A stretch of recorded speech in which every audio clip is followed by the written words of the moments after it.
Okay, vaporization and vapor pressure. So we know that water evaporates, right? We need to talk about what's happening when water evaporates. Here we have an illustration of water molecules in a beaker. These water molecules are moving. They are in constant motion. They're just kind of zinging around. They're held together as a liquid by intermolecular forces. So water, what kind of intermolecular forces does water have? It has hydrogen bonding, that's the strongest one. What? Dispersion forces and dipole-dipole forces. What can happen near the surface is that some of these molecules may have enough kinetic energy to break away from the intermolecular forces that are holding them to their neighbors. And when they break away, then they will go off into the gas state. And that's what evaporation is. It's going to go off, and now it's a gas. It's going to behave like a gas. A gas is going to move in a straight line until it runs into something, either another gas particle or a wall or something like that. If it bumps into something and comes back down this way and hits the water, it's going to crash into the surface of the water and basically become trapped again, and that's condensation. Your book describes what's going on inside the water here as a wild dance floor. Okay, this is like a crowded dance floor, people just dancing like crazy. They're, some of them are just jiggling in place, and some of them are going back and forth. So what we call vaporization is the transition from liquid to gas, and condensation is going from the gas to a liquid.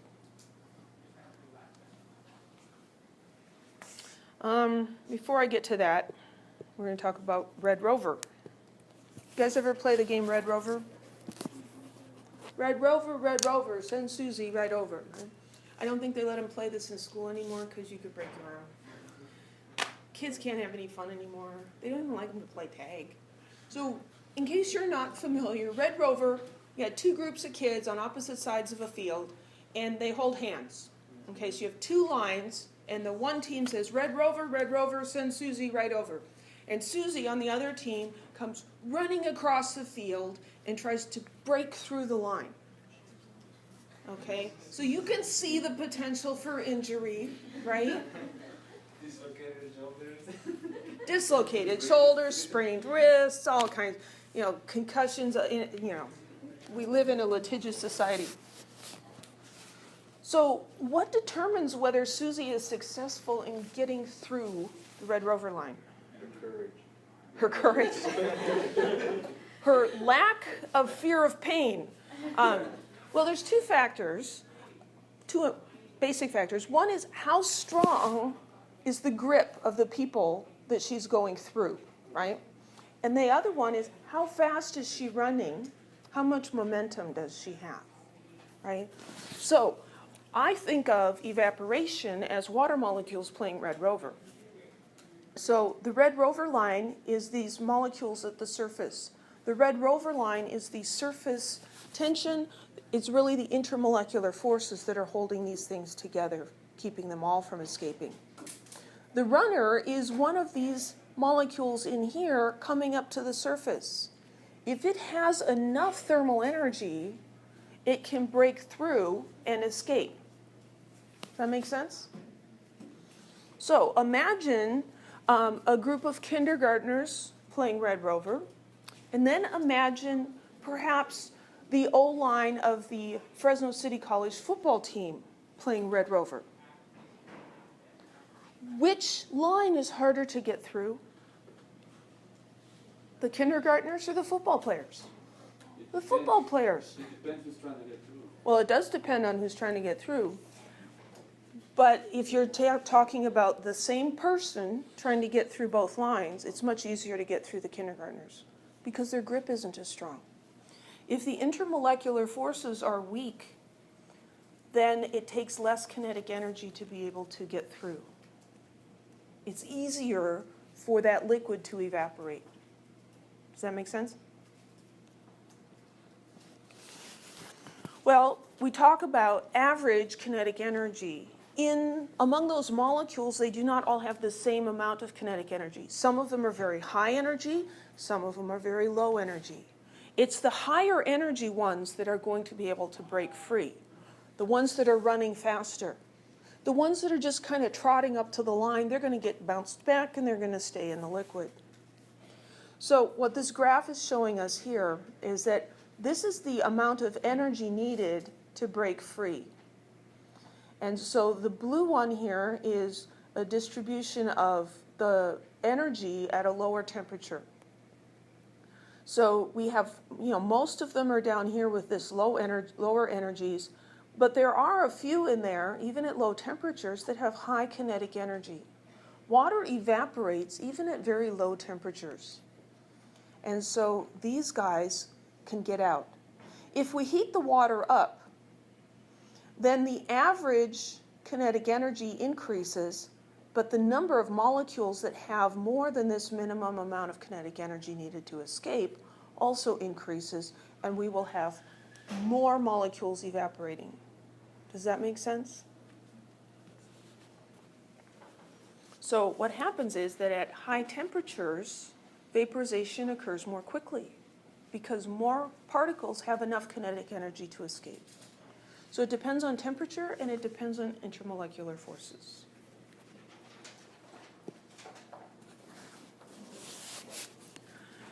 Another way to increase the rate of vaporization is by increasing the surface area. A lot of these things we kind of know instinctively from our experiences with everyday life. Let's say you took a teaspoon of water and you put it in maybe a shot glass. So its surface area is pretty small. And you took another teaspoon of water and you spilled it on the counter so it's spread out.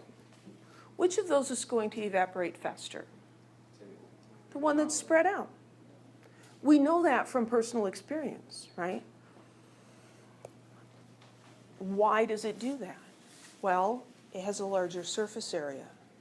For those molecules to evaporate, they need to be able to get to the surface, but also the molecules at the surface are held less tightly because they have fewer neighbors holding on to them. They're held to the sides and they're held to the below, but there's nothing holding them above. So the surface molecules are held less tightly.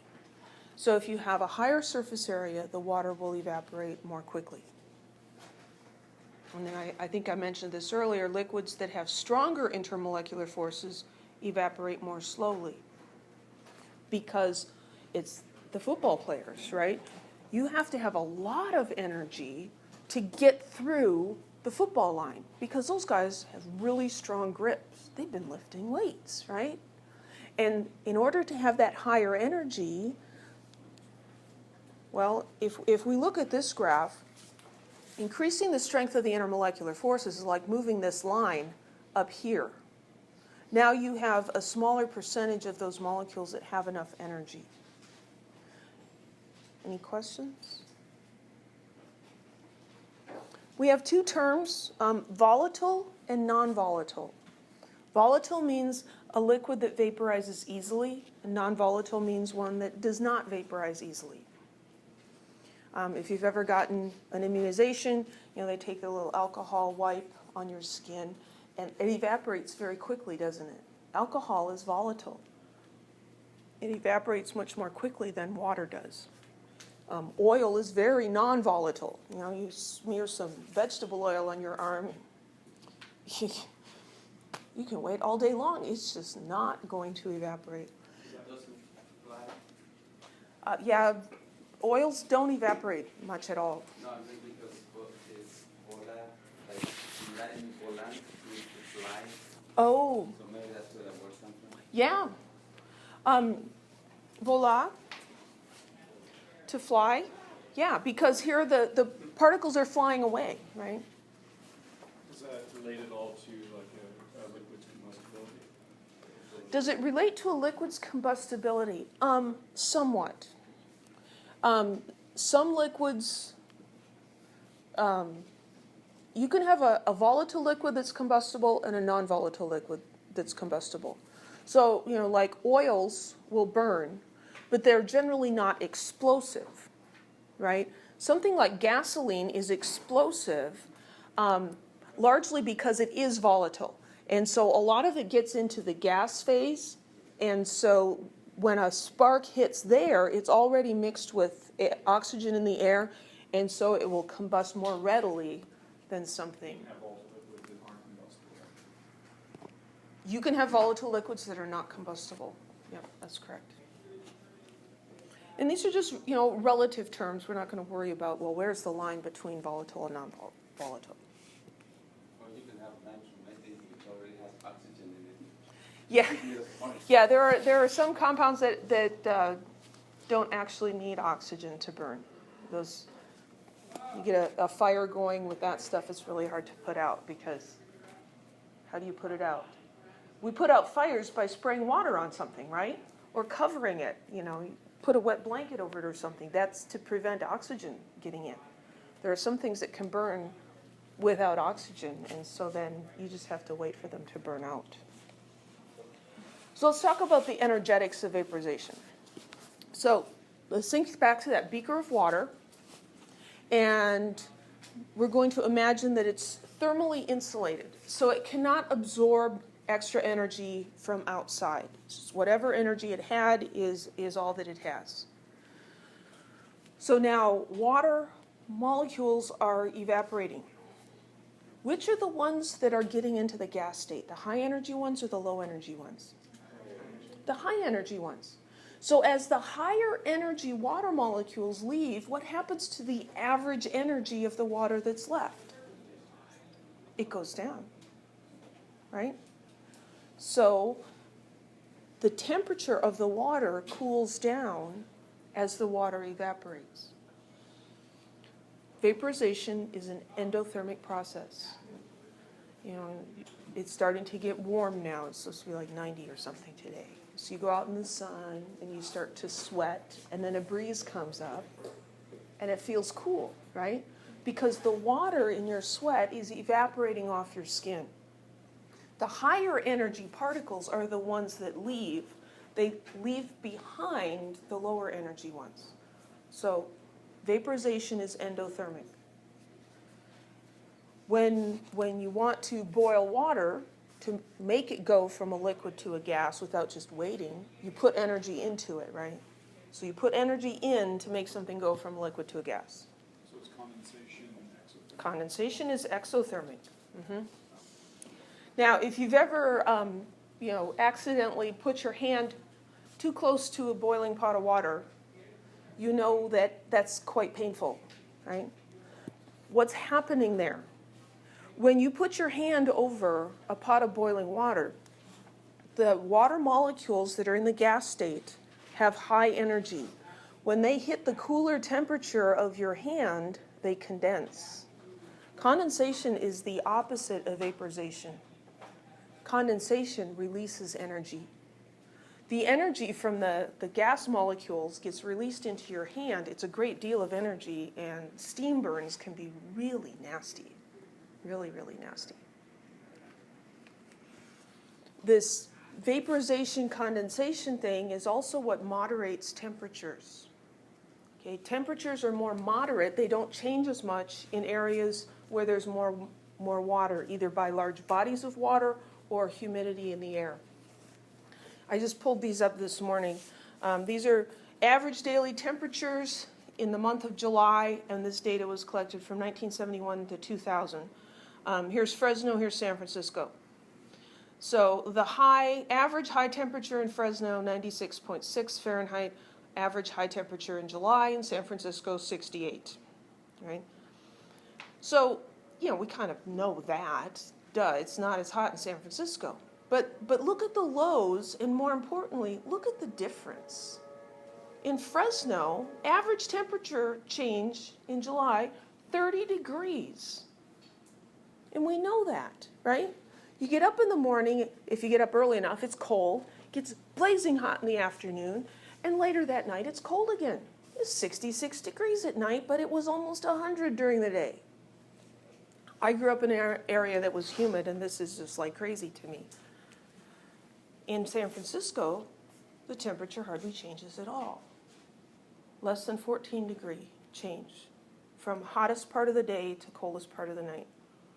What's the difference? We're both relatively the same, is that longitude? Up and down, close to the equator? Latitude? Well, we're similar in both, actually. So it's not that, we're so much closer to the equator. It's the water. San Francisco's on the coast.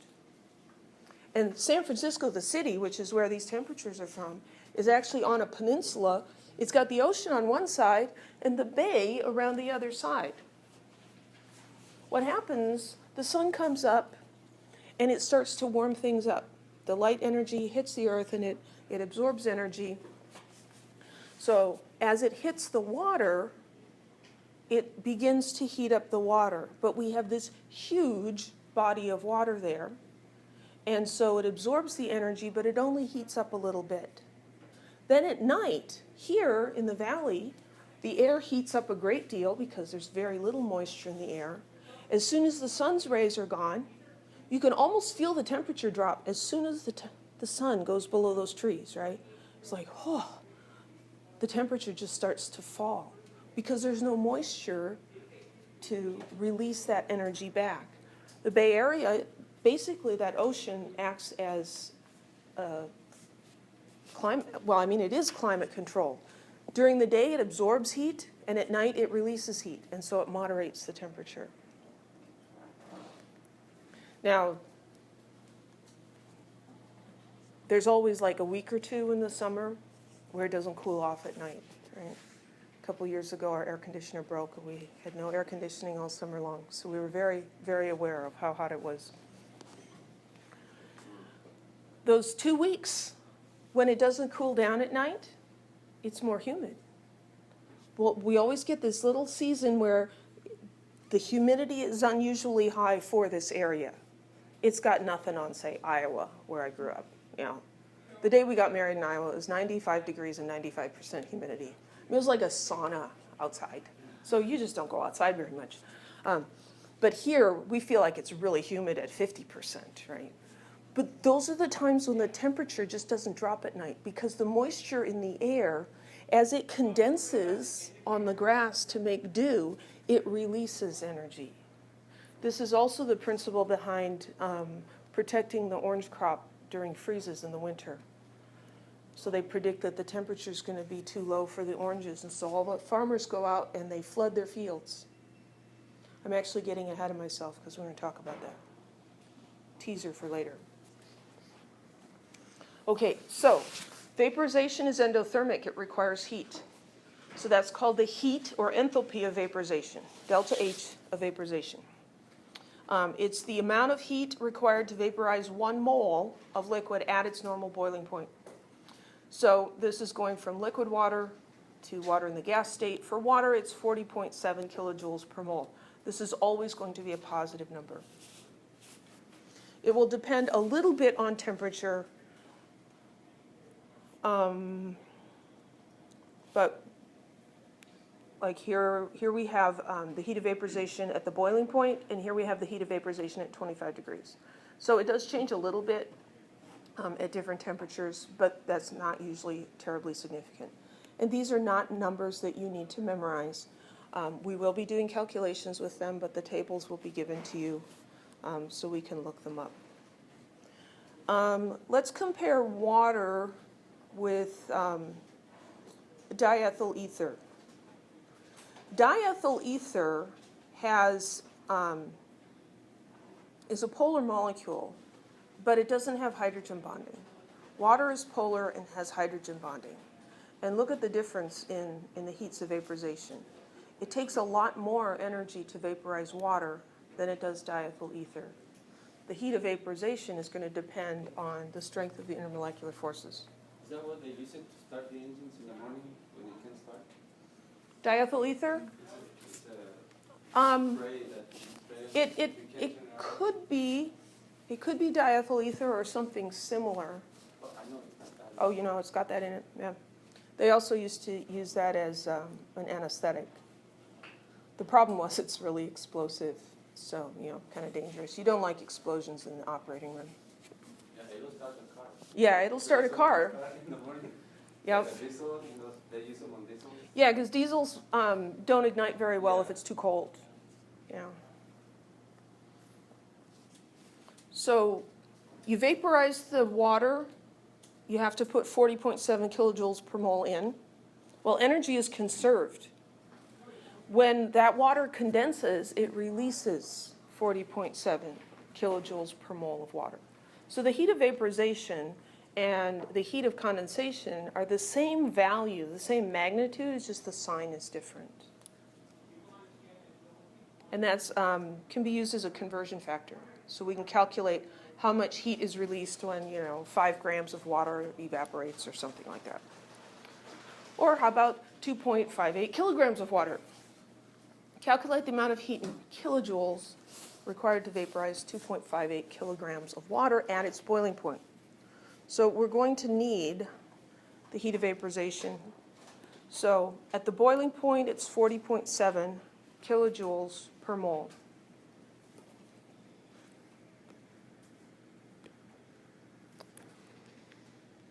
So the heat of vaporization equals 40.7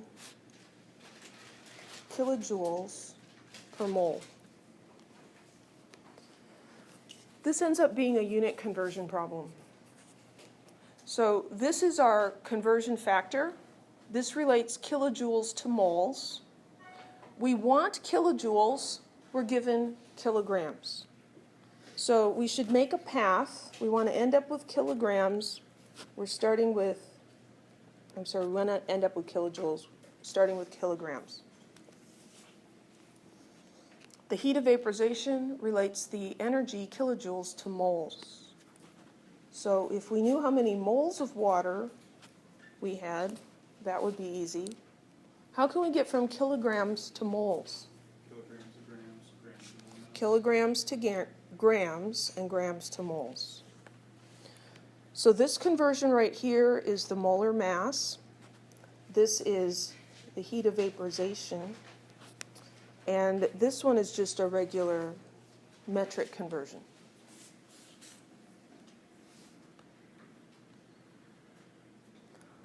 So 2.58 kilograms of water. We made our path and we're just going to follow it. We're going to go to grams of water, and we're going to go to moles of water.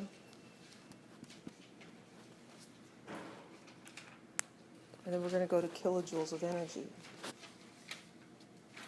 And we stick the moles down here so they cancel out. And we stick the grams down there so they cancel out, and kilograms down here so those cancel out. So we learned how to do this at the beginning of the semester. This is a really, really important skill of just being able to manipulate the units. What does kilo mean? 1,000 or 10 to the third. So kilos on the bottom, I'm going to write what it means on the top. I was grading a lab recently, and I was honestly shocked at how many people did milliliter to liter conversions backwards. Okay? If you don't have that clearly in your head, follow this pattern. Here's the symbol, the abbreviation, write what it means on the other side. So there's our conversion, and moles to grams, that's molar mass. The molar mass of water is 18.02. And then this is our heat of vaporization. That was not given in the problem. You have to go look it up. So 40.7.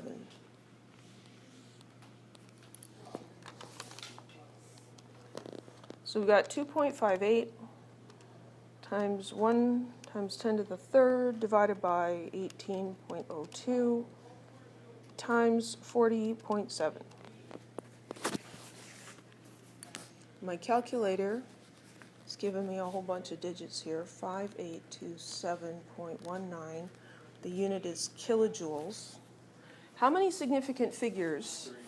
3. This one's got 3, and that one's got 3. So how should I report that?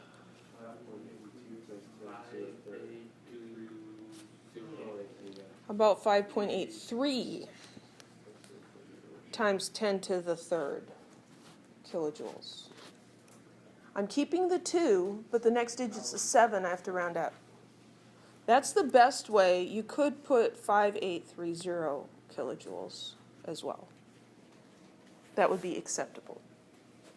But some people are going to want to write 583, and that is wrong. Any questions? Yes? And that's the energy to change just the phase and not the temperature at all? Correct. Phase change, okay. Yep.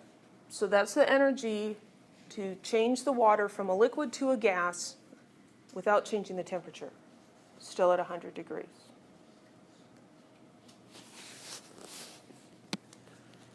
Well, we looked at an open beaker earlier. Let's look at a closed system. Here we have an Erlenmeyer flask with a stopper in it. We've got water. So the water is moving. There's a wild dance floor going on in there. I don't know what kind of music they're listening to, but they're dancing. And some of these molecules have enough energy to escape. So we have evaporation, right?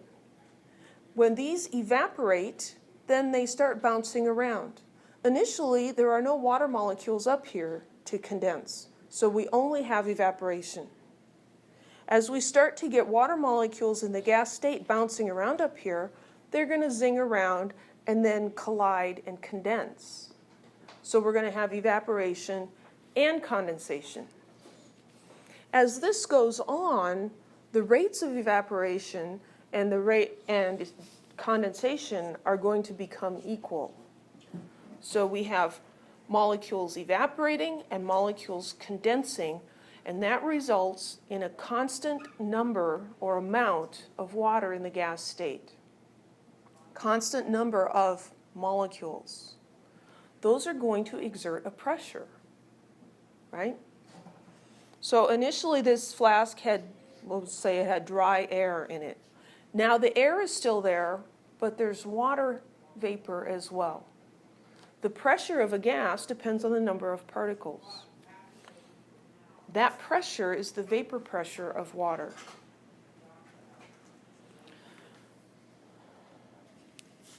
So the rate of this evaporation depends on how warm the water is.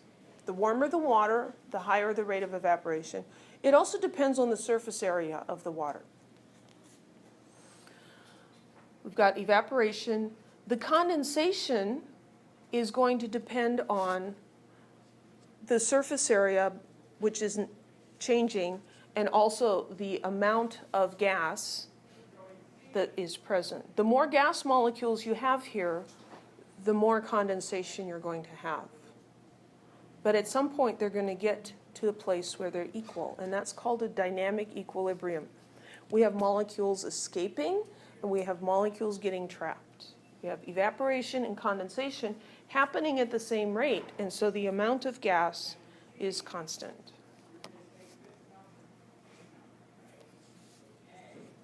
Here's a graph. Initially, when we just had water in there with dry air, there was no condensation. There weren't any molecules to condense. But the rate of evaporation started off right away. We're holding the temperature constant. The surface area isn't changing. So the rate of evaporation is going to be constant. The rate of condensation is going to increase as things evaporate. The more molecules evaporate into the gas state, the more there are available to condense. And so the rate of condensation will increase until they become equal. It's a dynamic equilibrium. What's called the vapor pressure is the pressure of the gas in a dynamic equilibrium between the liquid and its gas state. The vapor pressure is going to depend on the intermolecular forces. The rate of evaporation for a compound with low intermolecular forces is going to be higher. The rate of evaporation might be up here. And so then the rate of condensation will keep increasing until it meets that. You're going to have more gas particles there than if you have strong intermolecular forces. More gas particles means more pressure. So vapor pressure is higher if you have weak intermolecular forces. Any questions?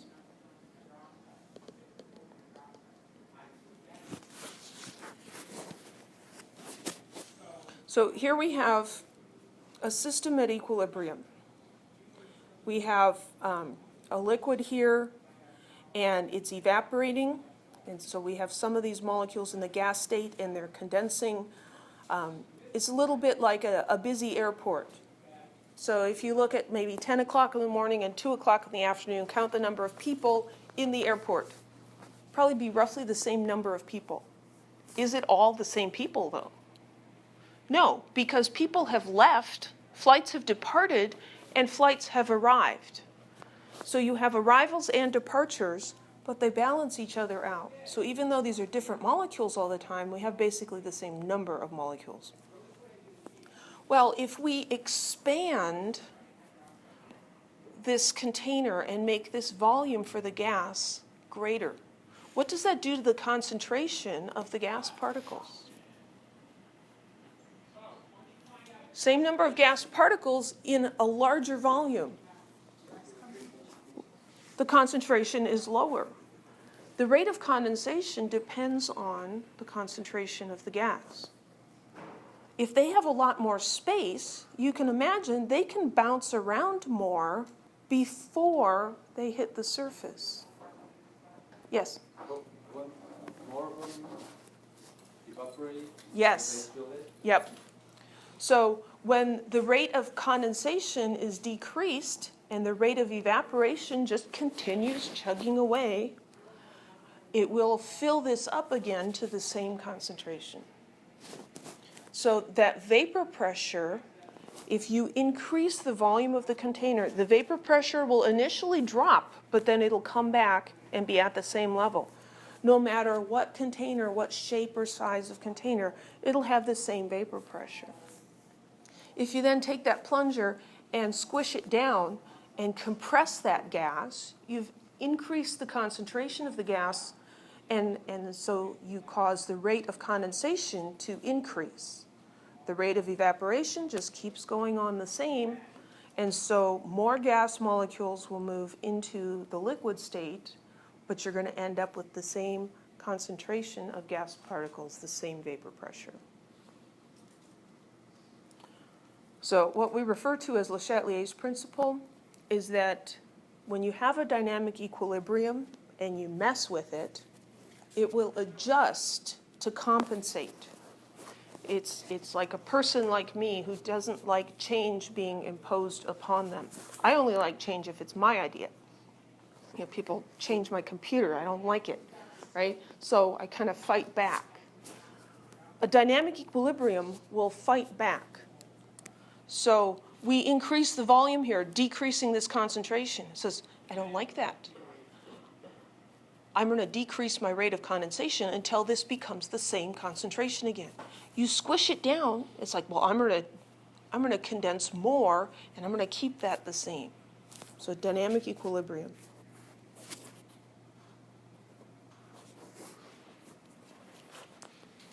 When we increase the temperature of a liquid, the vapor pressure increases because more molecules are going to have the energy needed to vaporize.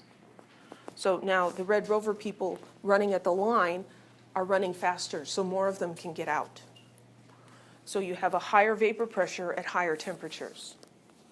Let's look at this red line for water. Room temperature, you change the temperature. It doesn't change the vapor pressure a whole lot, but as you get closer and closer to 100 degrees, the change in the vapor pressure becomes more and more pronounced. Something like ethylene glycol, which is in antifreeze, its vapor pressure changes very little with temperature. But things like diethyl ether, the vapor pressure changes a lot with temperature. So they have different dependencies on change in temperature, but increasing the temperature will always increase the vapor pressure. So you can look at that and tell that the ones on the left have weaker intermolecular forces. Yeah, these have weaker intermolecular forces because at a given temperature, diethyl ether has a higher vapor pressure than ethyl alcohol, higher than water, and way higher than ethylene glycol. Ethylene glycol just doesn't even evaporate at 20 degrees.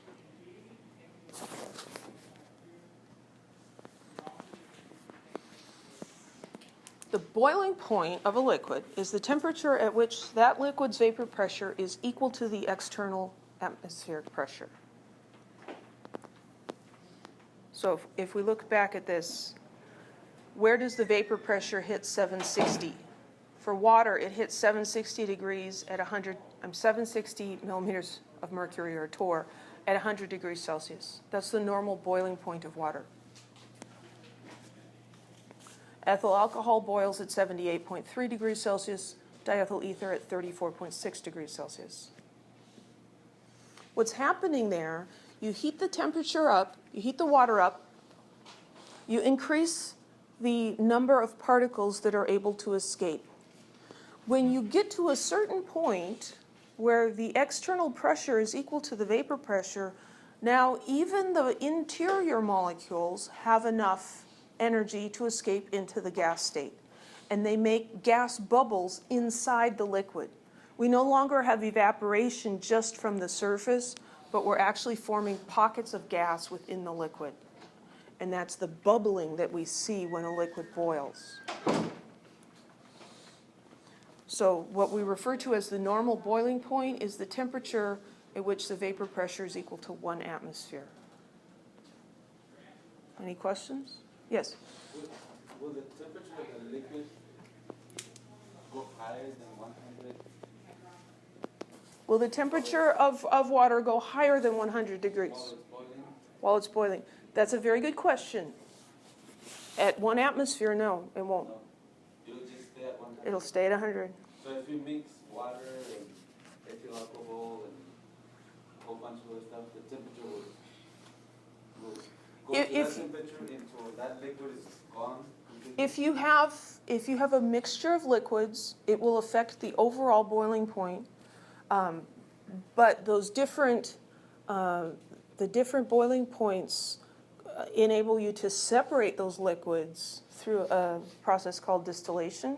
You can separate liquids that have different boiling points. But the temperature won't go like, ethyl alcohol was 70 something? 78. So even if you put a lot of heat on it, the temperature will not go higher than that until...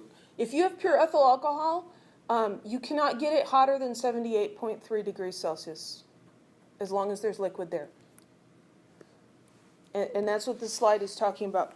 So if we're adding heat to some water, we start out at 20 degrees, we add heat, the temperature goes up, the temperature goes up. Once it starts to boil, all that heat that we're adding, which are the particles that are going into the gas state? It's the high energy ones, right? All the heat that we're adding is going away in those gas molecules. The temperature of the rest of the water stays constant until all the liquid molecules have gone into the gas state. And then the temperature can go up. As long as liquid water is present, the temperature stays at 100 degrees Celsius. So if you added a huge amount of energy to the water, it would vaporize the water to gas before increasing temperature? Yes.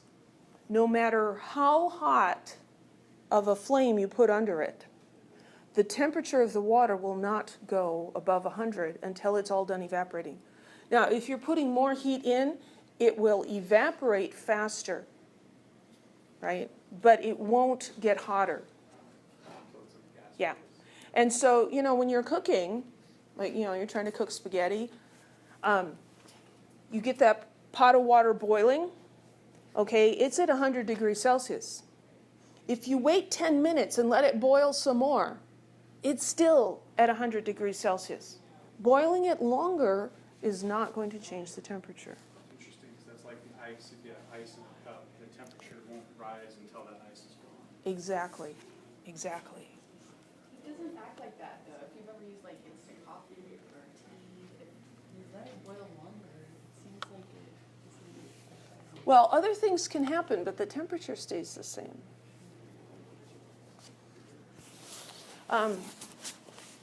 So we looked at those graphs, and it's not a linear relationship between vapor pressure and the temperature. It's an exponential relationship, and this is the equation for that. The vapor pressure equals a constant beta times, this is really E, to the negative delta heat of vaporization over R times the temperature. If we rearrange that by taking the natural log of both sides, we get an equation like this, and now that can be graphed as a straight line. So this is y, this is x, and then this part is the slope, and this guy is the intercept. So a straight line, y equals mx plus b. And that's one of the very useful things of logarithms, is you can take something that's a curve, which curves are very difficult to deal with, and you can make it into a line. So y equals mx plus b, you graph the natural log of the vapor pressure versus 1 over the temperature, and you get a nice straight line. The slope of that line is negative heat of vaporization over R, the gas constant. So you can graph data in this way. You can measure the vapor pressure at various temperatures, and you can calculate the heat of vaporization from that data. So here's our data, and here's the equation for the line. Well, it doesn't really specify it, but here's the slope. The slope of this line is minus 3478 Kelvin. That is equal to the heat of vaporization divided by R. And we're going to use the value of R that has the appropriate units. And so when we do the math here, we end up with the heat of vaporization is equal to 28.92 times 10 to the third joules per mole.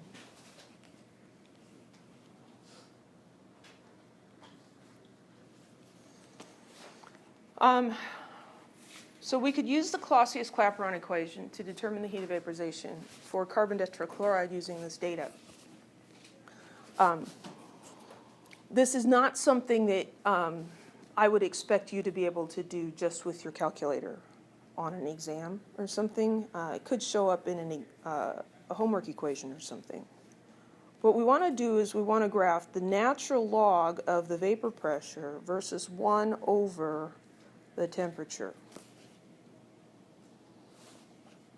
And so you need to do calculations here. Here's the Kelvin temperature. Well, we need to find 1 over T, right? And so this would be best done on an Excel spreadsheet instead of having to do all of these individual calculations. So you take, well, 1 over 300, and you'd write down that value.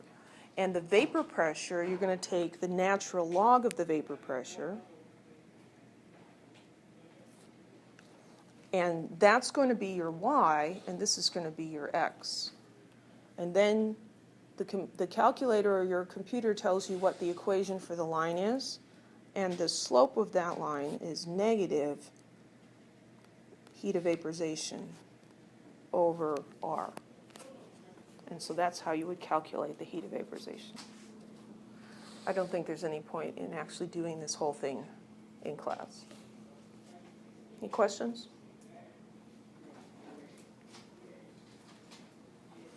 What's more useful is this 2-point equation. So this is the same equation, but now we're just looking at 2 individual points. And what this is useful for is, well, if I have the vapor pressure at one temperature, I can predict what the vapor pressure will be at another temperature. It's not as accurate, but it still works pretty well. So this is the one that you should know how to use. So the natural log of P2 over P1 is equal to, this is the slope, negative delta H over R times 1 over T2 minus 1 over T1. The slope, the intercept is gone because that gets subtracted out. So let's do an example of this. Propane has a normal boiling point of minus 42 degrees Celsius and a heat of vaporization of 19.04 kilojoules per mole. What's the vapor pressure of propane at 25 degrees Celsius? We want to use Kelvin here because negative temperatures are going to mess things up. So the equation here is the natural log of P2 over P1, that's not a P, is negative delta H over R times 1 over T2 minus 1 over T1.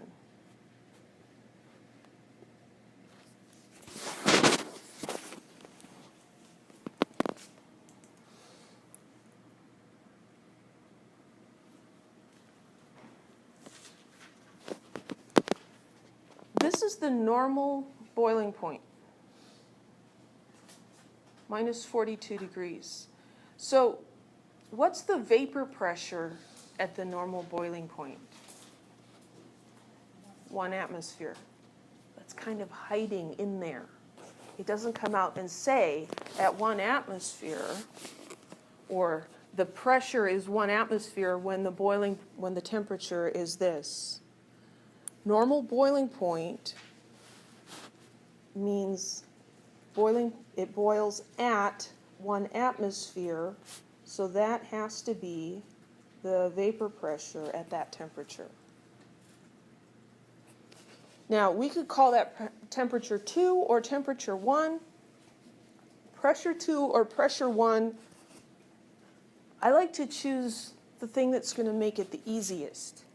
If I make P1 this, it's going to make things easier because I'm going to have P2 divided by 1, and that's just going to be P2.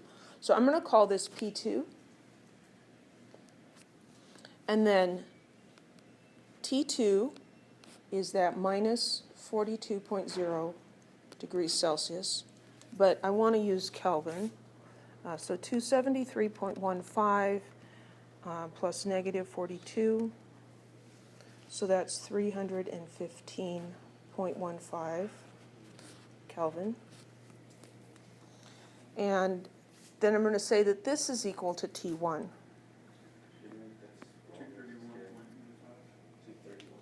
231? Oh, I subtracted a negative 42 because I was talking to myself. Okay. So what's the right number again? 231. Thank you. Yeah, because that doesn't make any sense. T1 is 25 degrees Celsius. That's 298.15 Kelvin.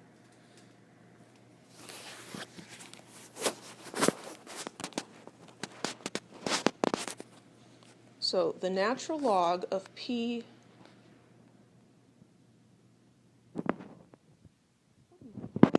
okay, I switched my I want this to be P1. T2 is supposed to be T1. Yeah. So I got my 1s and 2s backwards. I want this to be T1, and I want this one to be T2.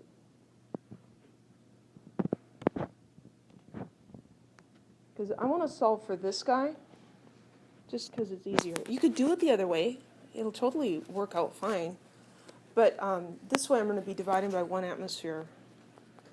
That's just going to make things easier. Negative, so the heat of vaporization is 19.04 kilojoules per mole. R is 8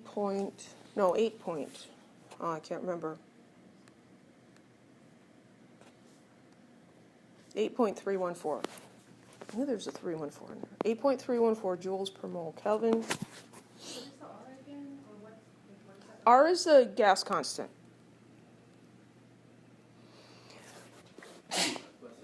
Thank you. So should we remember that 8.214? It's a good thing to remember, but I'll give it to you as well. Does that have to be converted to kilojoules to make that work? Yeah. So this is in kilojoules and this is in joules, and so those units are not going to cancel out. What I find the easiest to do is just to put in, instead of kilo, I'm going to put in what it means. times 10 to the third. And now it's joules.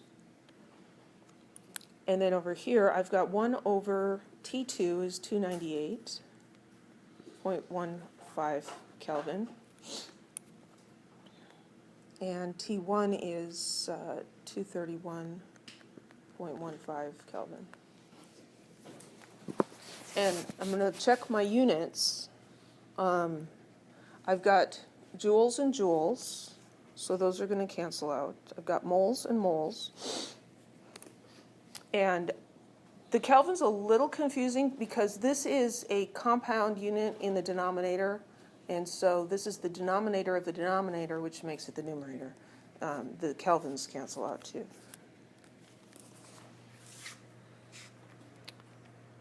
So 1 over 298.15 minus 1 over 231.15 equals, and then times 19.04 times 10 to the third divided by 8.314, and change the sign on that.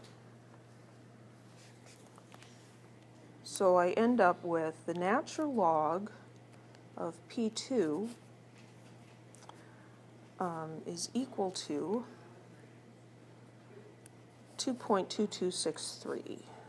2.2263 99086.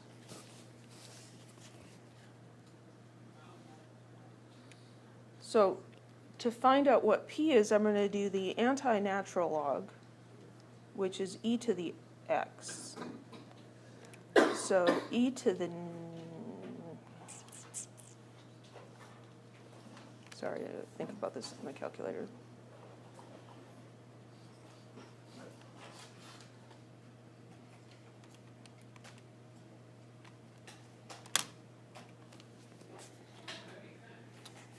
And P2 is equal to 9.26. Oh, sig figs are fun on this one. We'll kind of guesstimate sig figs. We'll say this one's got 4, and we'll call that good. Put it here, and then that's a log, so that's 3. Darn.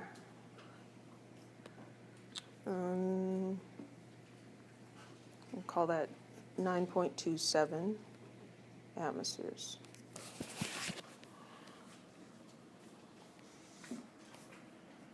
That one's kind of a messy calculation, isn't it? Any questions? You just did, you just press that number and then press LN?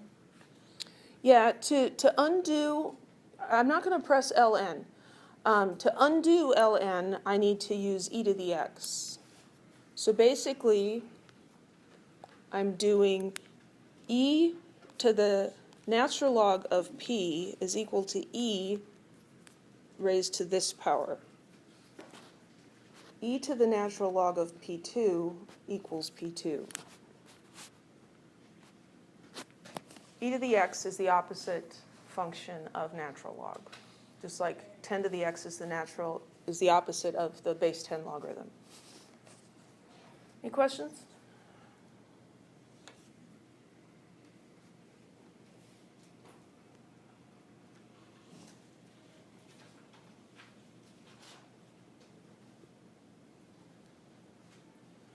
It's still in the same section. Okay, critical point. So if we vaporize a liquid in a sealed container, we've looked at that we get an equilibrium between the liquid and the gas, right? But what happens if we take that sealed container and we heat it? Well, as we increase the temperature, we increase the vaporization, right? And so the pressure increases here. The gas becomes more dense.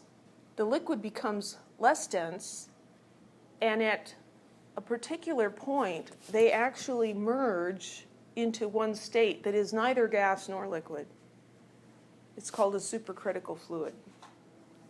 And here we see the progression as the temperature increases. the liquid becomes more gas-like, the gas becomes more liquid-like until we get this supercritical fluid. And this happens above the critical temperature, which is going to be different for different compounds. Is that considered another phase of matter?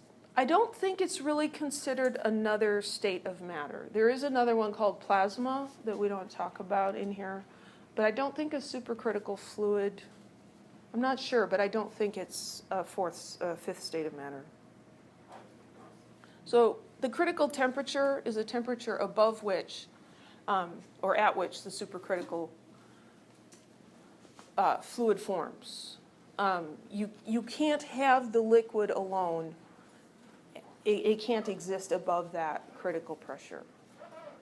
So you have the critical temperature and the supercritical pressure. These supercritical fluids are very, very useful solvents. If you drink coffee, you may be familiar with coffee that is decaffeinated using carbon dioxide instead of various other solvents. The nice thing about using carbon dioxide is that, when you're done decaffeinating it, all the carbon dioxide just floats away as a gas, and it doesn't leave any harmful residues behind. But how do you get caffeine out of coffee beans by using a gas? Well, you heat it under pressure until it becomes a supercritical fluid, and then you can use that liquid to separate the caffeine from the coffee beans. So supercritical fluids are used in many different techniques. I think that's a good place to stop.